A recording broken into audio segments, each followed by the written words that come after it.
Hey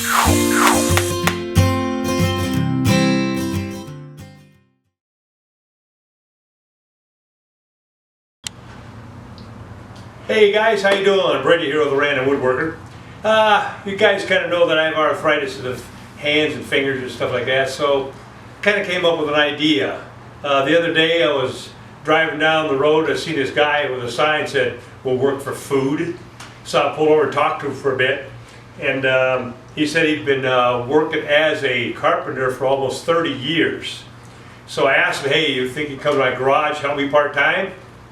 He liked the idea. His name is Crazy Carl. And I want to introduce you to now. Crazy Carl, would you come here please?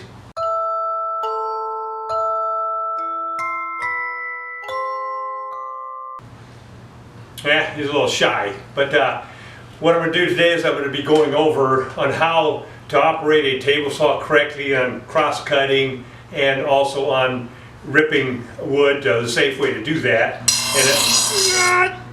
Carl, what are you doing? Carl, get nice and sharp. Crazy Carl, get off the grinder.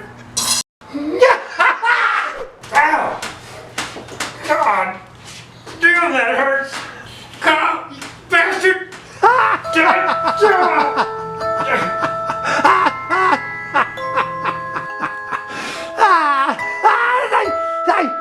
That felt good.